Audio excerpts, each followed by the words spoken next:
नमस्कार, मी गार्गी दीक्षित. आज आपण मराठी व्याकरणातील समास या व्याकरण विशेषाचा अभ्यास करूया. भाषा ही व्यवहाराचे अंग आहे. भाषेचा उपयोग करताना आपण शब्दांची काटकसर करतो. 2 किंवा अधिक शब्दांऐवजी आपण एकाच शब्दाचा उपयोग करतो. उदाहरणार्थ, चंद्राचा उदय असे न म्हणता आपण चंद्रोदय असे म्हणतो. तर काही वेळा वर्ण एकमेकात न मिसळता काही शब्द गाळून सुटसुटीत असे जोड शब्द बनवितो. उदाहरणार्थ, पोळीसाठी पाट असे न म्हणता आपण पोळपाट असे म्हणतो. बटाटे घालून तयार केलेला वडा असे न म्हणता आपण बटाटे वडा असे म्हणतो. शब्दांच्या अशा एकत्रीकरणास समास असे म्हणतात. सम अधिक आस या संस्कृत धातूपासून समास हा शब्द तयार झाला असून त्याचा अर्थ एकत्र करणे असा आहे. समासात एक जोड शब्द तयार करताना त्या शब्दातील परस्पर संबंध दाखविताना त्यातील विभक्ती प्रत्यय किंवा शब्द आपण गाळतो. समास अशा प्रकारे शब्दांच्या एकत्रीकरणाने जो एक जोड शब्द तयार होतो त्याला सामासिक शब्द असे म्हणतात. हा सामासिक शब्द कोणत्या शब्दांपासून तयार झाला आहे हे स्पष्ट करण्यासाठी आपण फोड करून सांगतो. फोड करून दाखविण्याच्या पद्धतीला विग्रह असे म्हणतात. विग्रह म्हणजे कमीत कमी शब्दात सामासिक शब्दाचे केलेले स्पष्टीकरण होय. उदाहरणार्थ, वनभोजन हा सामासिक शब्द असून वनातील भोजन हा त्याचा विग्रह होय. विग्रह म्हणजे सामासिक शब्दाचे कमीत कमी शब्दात केलेले स्पष्टीकरण होय. समासाच्या मूलभूत घटकांची किंवा पदांची संख्या 2 असते. या 2 घटकांच्या एकमेकांशी असलेल्या संबंधावरूनच समासाच्या जाती ठरवल्या गेलेल्या आहेत. समासाचे प्रकार पाहूया. समासात कमीत कमी 2 शब्द किंवा पदे एकत्र येतात. 2 शब्दांपैकी कोणत्या पदाला वाक्यात अधिक महत्त्व म्हणजे कोणत्या पदाबद्दल आपल्या एकत्र येतात. 2 शब्दांपैकी कोणत्या पदाला वाक्यात अधिक महत्त्व म्हणजे कोणत्या पदाबद्दल आपल्याला अधिक बोलावयाचे असते यावरून समासाचे प्रकार ठरविण्यात आलेले आहेत. ते असे म्हणजे पहिलं पद मुख्य आणि दुसरं जे मुख्य नाही ते किंवा दुसरं पद गौण. अशा वेळेस अव्ययी भाव समास प्रकार होतो. त्यानंतर दुसरा प्रकार म्हणजे दुसरं पद मुख्य असतं आणि पहिलं पद गौण असतं तेव्हा तत्पुरुष समास प्रकार होतो. जेव्हा दोन्ही पद मुख्य असतात, कोणतंही पद गौण नाही, अशा वेळेस द्वंद्व समास होतो. आणि दोन्ही पदे महत्त्वाची नसतात तेव्हा बहुव्रीही हा समास प्रकार होतो. या प्रत्येक जातीपैकी कोणत्याच जातीत न बसणाऱ्या समासाला केवल समास म्हणतात, जो प्रचलित भाषेत अभावाने आढळतो, म्हणजे तो फारसा चालत नाही. पहिला प्रकार बघूया, अव्ययी भाव समास. अव्ययी भाव समासामध्ये पूर्वपद प्रधान असतं किंवा पूर्वपद मुख्य असतं. जेव्हा समासातील पहिले पद बहुधा अव्यय असून ते महत्त्वाचे असते व या सामासिक शब्दाचा वापर क्रियाविशेषणासारखा केलेला असतो तेव्हा अव्ययी भाव समास होतो. उदाहरणार्थ, आजन्म याचा अर्थ जन्मापासून किंवा जन्मभर. त्यानंतर प्रतिदिन प्रत्येक दिवशी. आमरण मरणापर्यंत. यथाशक्ती शक्तीप्रमाणे किंवा शक्तीला अनुसरून. प्रतिक्षण म्हणजे प्रत्येक क्षणाला. बिन तक्रार तक्रारी वाचून किंवा तक्रारी शिवाय. या उदाहरणांमध्ये आजन्ममध्ये आ, यथाशक्तीमध्ये यथा, प्रतिदिन प्रतिक्षणमध्ये प्रति हे संस्कृतमधील उपसर्ग आहेत. तर बिन हा फारसी उपसर्ग आहे. संस्कृतमध्ये उपसर्गांना अव्ययेच मानतात. हे उपसर्ग प्रारंभी लागून बनलेले वरील शब्द हे सामासिक शब्द आहेत. वर दिल्याप्रमाणे विग्रह प्रधान समास असे म्हणतात. शिवाय तयार झालेला सामासिक शब्द हे क्रियाविशेषण अव्यय आहे म्हणून त्याला अव्ययी भाव समास असे म्हणतात.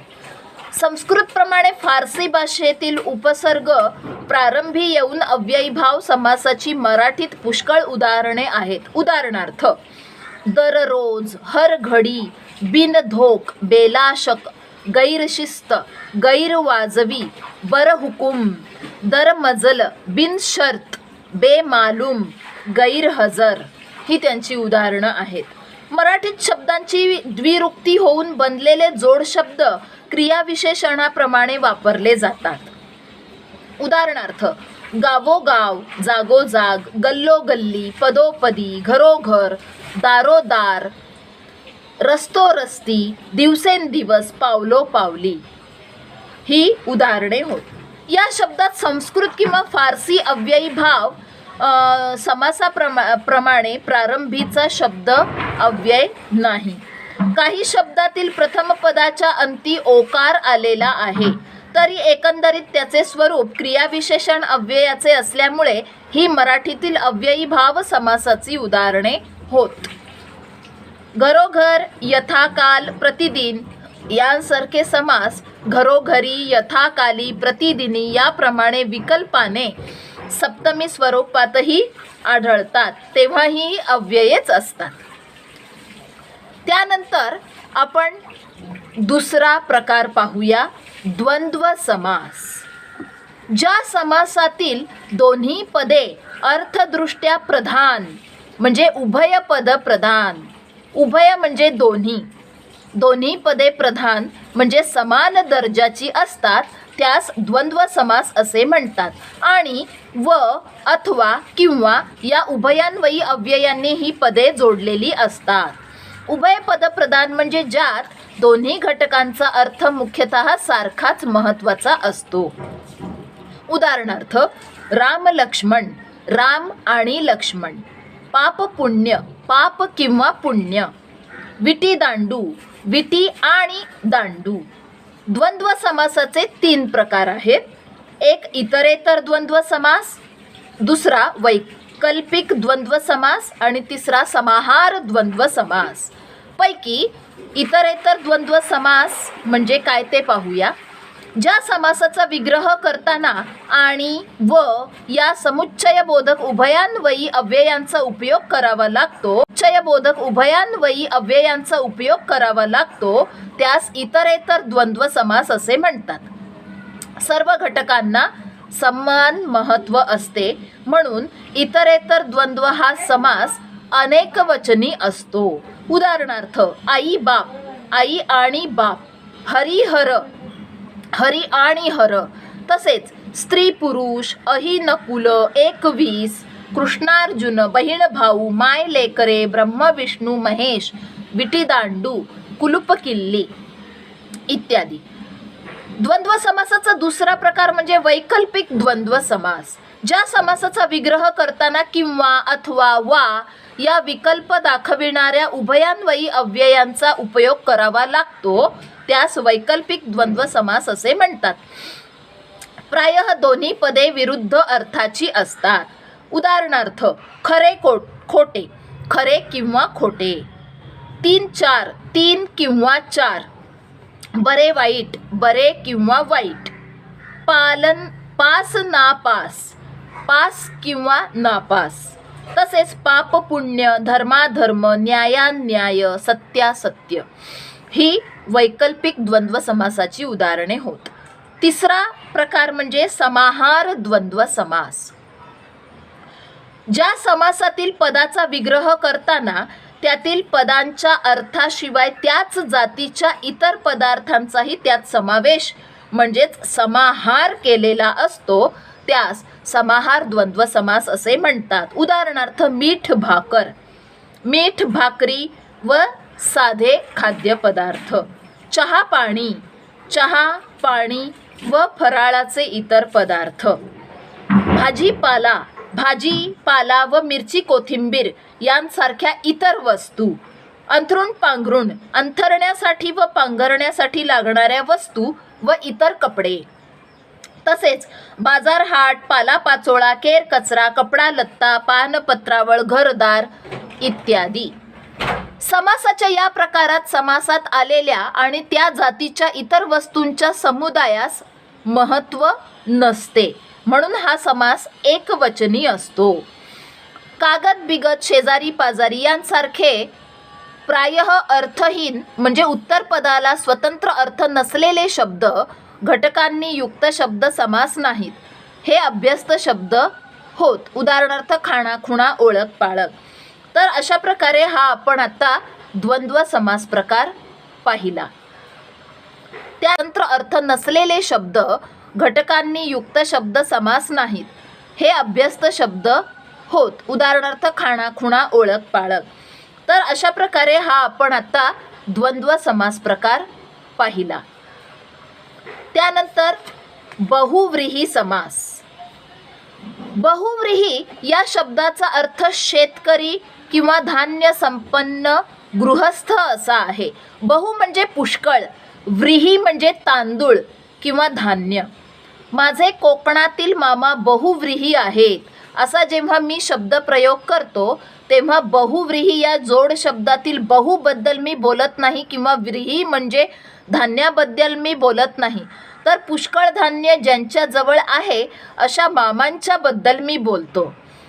म्हणजे बहुव्रीही हा सामासिक शब्दातील दोन्ही पदे महत्त्वाची नसून या दोन पदांशिवाय तिसऱ्याच पदाचा बोध होतो. हा सामासिक शब्द या तिसऱ्या पदाचे विशेषण असते. पुढील वाक्य पाहूया. पार्वतीने नीलकंठास वरले, समुद्राने पितांबराला आपली कन्या दिली. पहिल्या वाक्यामध्ये नीलकंठ हा सामासिक शब्द आहे. निळा आहे कंठ ज्याचा असा तो असा त्याचा विग्रह करता येईल. अशा वेळी आपण कंठ या पदाबद्दल प्राधान्याने बोलत असून निळा हे त्याचे विशेषण होईल. इथे विशेष विशेषण असा संबंध असल्यामुळे कर्मधारय समास होईल. वरील वाक्यात निळा असा कंठ म्हणजे गळा शब्दाबद्दल बोलायचे नसून निळा आहे कंठ ज्याचा असा शंकराबद्दल बोलायचे आहे.